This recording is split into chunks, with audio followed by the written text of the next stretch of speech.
We will use every single tool that is available to us to protect the dignity and the sanctity of our humanity. And that I'm calling on this president to leave us the freak alone.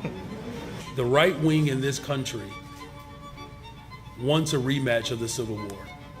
I want that to sit in right now, because the President of the United States of America has declared war on the people of Chicago and people across America. As I've said many times, for Donald Trump and the MAGAs in Congress, this is not about fighting crime or about public safety. This is about sowing fear and intimidation and division among Americans. It was about creating a pretext to send armed military troops into our communities. And the same day, 2 Chicagoans were charged after allegedly using their vehicles to ram into federal vehicles. So you see what's going on with the last couple of weeks. People fighting ICE fighting back. ICE agents are getting rammed with cars, chaos everywhere. And it's particularly when we're talking about Chicago. Chicago is just, they're not in control anymore. And instead of focusing on crime, Brandon Johnson is putting his energy into another executive order, basically another political stunt while the streets keep burning. So in this video, we'll be talking about what's going on in Chicago with these 2 people that got arrested for using their vehicles as weapons and what Brandon Johnson is doing about it. Because I believe when leadership fails, the city pays the price and everyone else is left cleaning up the mess. Let's get into it. Chicagoans were charged after allegedly using their vehicles to ram into federal vehicles. The Department of Homeland Security says there was another alleged vehicle ramming incident just blocks away, and that one was caught on video. So you see what's going on here. This is complete chaos. The whole thing turns from a protest to full-on madness. You got not one, but multiple cars ramming into federal vehicles, fully crashing out, literally. And that's not really activism. That is attempted assault, dangerous assault. It is chaos. Cars are swerving. The agents are boxed in, one of them drawing a gun. Let's just watch the rest and see what's going on here. Tonight, the Department of Homeland Security says there were 2 separate alleged incidents of drivers using their vehicles to ram into other vehicles with federal agents. According to a federal criminal complaint, Marimar Martinez and Anthony Ian Santos Ruiz used multiple vehicles to strike a vehicle driven by federal agents in Brighton Park yesterday.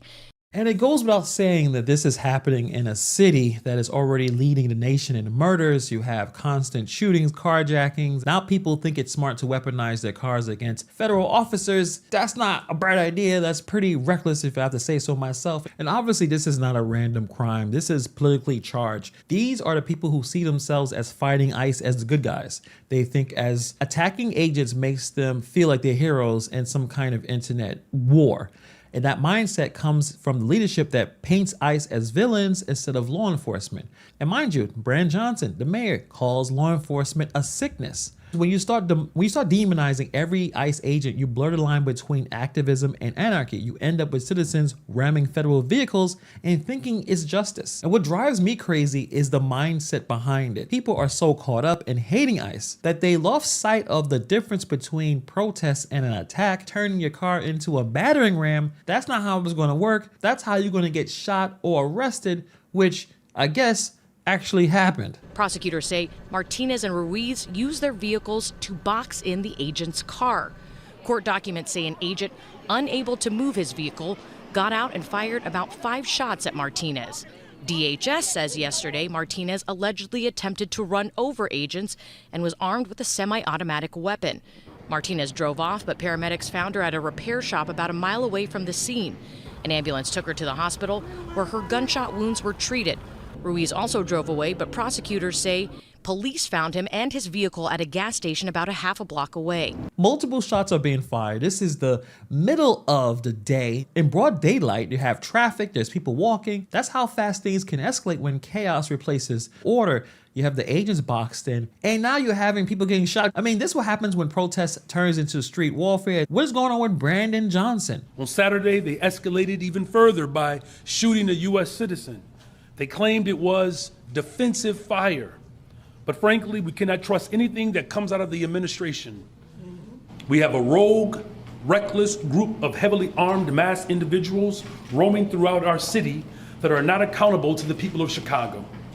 Their actions put all Chicagoans at risk. Instead of de-escalation, we get distraction. Johnson is now worried about how ICE conducts themselves. He is so focused on the optics, looking like the guy that's trying to stand up to Trump, but ignoring his own backyard catching on fire. This video, captured by a witness shared with ABC News, was taken at Kedzie and West 40th Street. We slow it down to show a uniformed officer pointing a gun. Ruiz's SUV is also seen at the gas station. Court documents say it's the same gas station where agents later detained him. Prosecutors say the two were allegedly part of a convoy that followed agents after a CBP operation. And tonight we're learning about an apparent second incident involving a driver allegedly ramming a federal vehicle. This video captured from about 6 blocks north. Here you see the driver of a black SUV ram into the back of a white pickup truck with flashing blue lights. It's not clear who is driving the SUV. The SUV chases the pickup down Kedzie towards the direction of protesters. This is crazy, absolutely wild. What is going on here? Another ramming. Another SUV, officers jumping out. 2 separate attacks in one day. This is not a protest. This is a breakdown of order. This shows how the narrative has just spun out of control. But instead of calming things down, Brandon Johnson doubles down with another executive order targeting ICE. And today we are signing an executive order aimed at reining in this out-of-control administration. The order establishes ICE-free zones.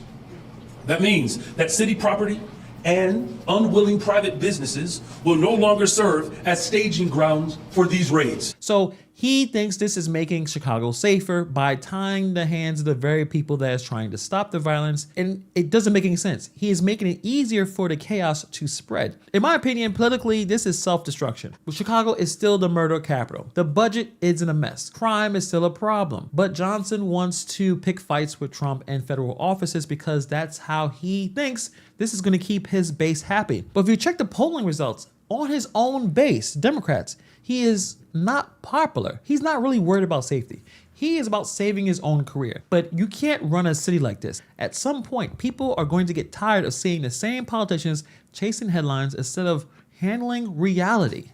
Second black SUV slams into the first one, and what appear to be uniformed officers jump out. That video has been widely viewed with the claim it showed the original attack on federal agents, but DHS says it's from another, what they called, quote, vehicle assault. DHS also says that unidentified suspect is in federal custody after attempting to run ICE agents off the road. Several agents were taken to the hospital, but it's unclear how they're doing tonight.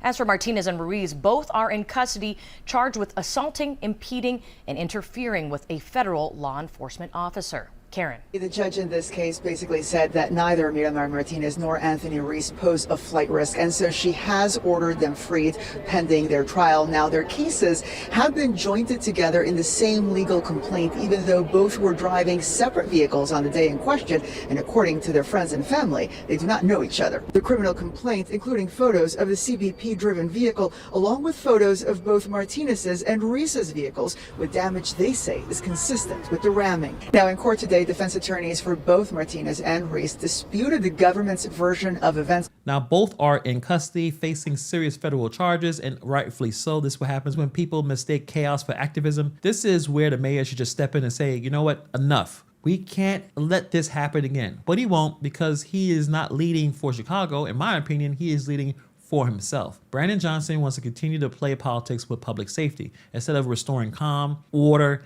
he's picking fights with the feds and trying to act like he is going to be the next big progressive warrior. But the truth is, the city is falling apart under his watch. The murder rate is still sky high. Schools are underfunded. Businesses are fleeing. And now the streets are turning into a battleground between citizens and agents. And the sad part, no one is going to win on this. The suspects are still going to go to jail. The agents are still going to do what they have to do. The city just looks lawless and the mayor looks clueless. At some point, the people who live in Chicago are going to have to wake up and realize Brandon Johnson is not fighting for them.